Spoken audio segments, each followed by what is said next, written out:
Bridie Barry. Welcome to Market Moves. Joining us now to tell us what moved the markets, Roger Montgomery from RogerMontgomery.com. Roger, great to have you on the program. Thanks so much. Nice to be back. Weaker today. I mean, what are your expectations for the ASX 200? We did see that NAB business confidence survey seemed to be quite worrying, and a lot of worries too about what's going on both here and offshore. Do you expect the ASX 200 to remain range bound for now? I recently posted well, last night actually, posted a blog and I put a picture of a meat grinder in the blog itself, because David Rosenberg, an economist who's a perennial bear, I have to admit. I was always told, when you find a perennial bear, listen to what they say, but don't sell until they start buying. That's usually a great contrarian strategy. Nevertheless, he describes the market as a meat grinding market. You know, it's sort of grinding away up and down and sort of going sideways. Bill Gross at PIMCO describes the market or he calls the whole environment that we're in the new normal. And Jeremy Grantham is sort of in the deflation camp now and thinks that he had a 25% chance of growth in the United States, and he now thinks that's optimistic. So really what's happened is we've had the global financial crisis. Over the course of a year or thereabouts, the market has bounced quite strongly, corrected more recently, and it does appear as though the optimism that existed as the market bounced and we thought we were going to grow quite reasonably, that appears to not be the case now. There seems to be some doubt about that. But look, all I'm doing is commenting on stuff that everybody else can see and read. I'm not really giving any insights there. What I can tell you that is insightful is that there aren't many companies in the Australian market, despite the recent falls, that are bargains. There are a lot more companies that are either poor quality and expensive, or reasonable quality but even more expensive. And so what's happened is that then the enthusiasm that we've seen over the last 12 months or thereabouts, a little bit longer than that, has pushed the prices of good companies to almost extreme levels. And that tells me that you have to be very, very cautious now, and you really only want to buy what I regard as A1 businesses when they're cheap.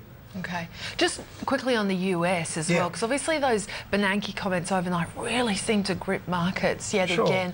I mean, what did you make of the comments? Do you think we need to be People are going to jump at shadows when they're not convinced about a particular view. If they're very, very firm about their view, then what you'll find is that those sort of comments are ignored and the market moves up anyway.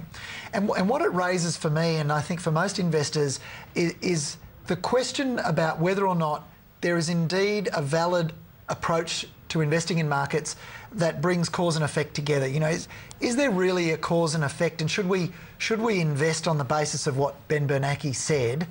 Because some other statistic will come out tomorrow or the next week or the week after that'll completely contradict what Ben Bernanke said, and everybody will be all enthusiastic again.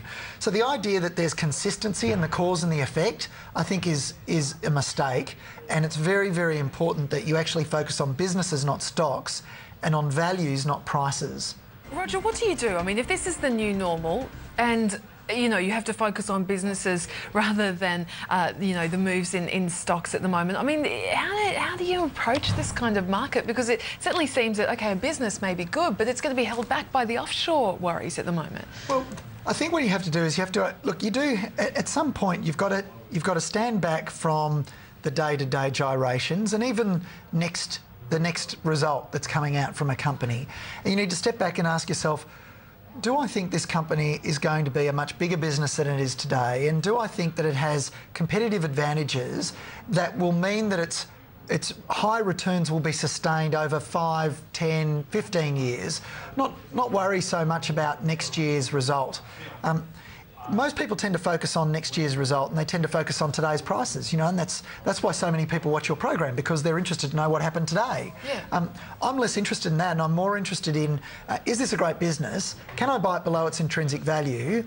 And will it be a much bigger business in the future. And I think there's a couple of small cap stars that we're going to talk about later in the program that I'll highlight for people. But right now is no different to any other time in the market. The great thing about this approach to investing is that you, irrespective of whether the market goes up or down, whether Ben Bernanke falls asleep at the wheel or not, or prints money at 1,000 miles an hour, really doesn't make any difference, because what we're interested in is great businesses. When you can't find, the other great thing about this is when you can't find any businesses that are of a high quality that are cheap, well, it's time to go to cash. Right. But you're not doing that just yet? Well, I actually have the majority of my money in cash. I own a few stocks, but not a lot.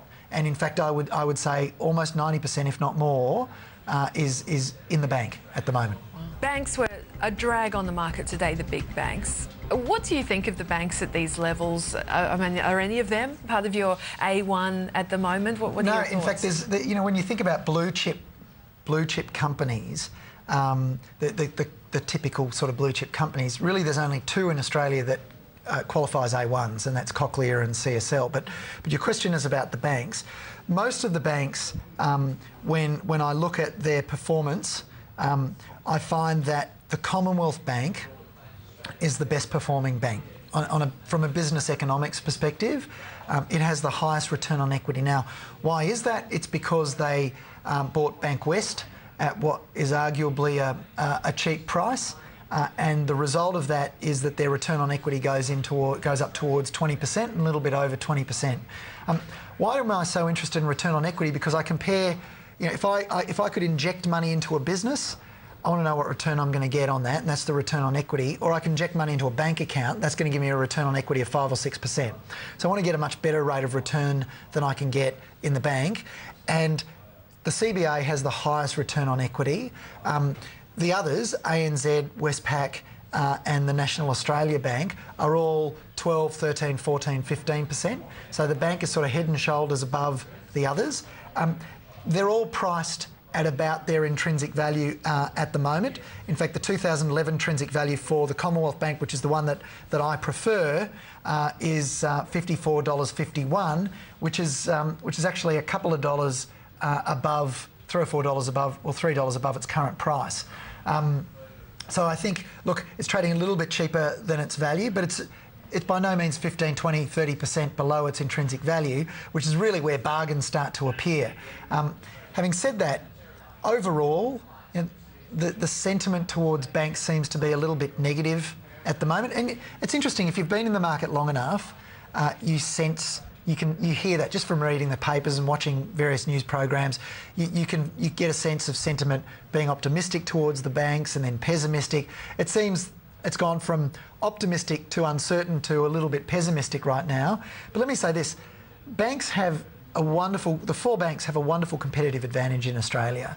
It is so expensive for you to change banks. And by that I don't mean that it's expensive in dollar terms, but you've got to change your PIN number, you've got to change your card, you've got to change your log on the internet if you've got business accounts. It's just a huge palaver. You've got to tell your accountant about it, or you've got to transfer the money, you've got to find out why the money was transferred, and you've got to put a journal item next to it. It's just a disaster. Banks know that, so they can charge whatever they like. You want to get your money out, we're going to charge you. You want to look at your money, we're going to charge you. You want to put your money in, we're going to charge you.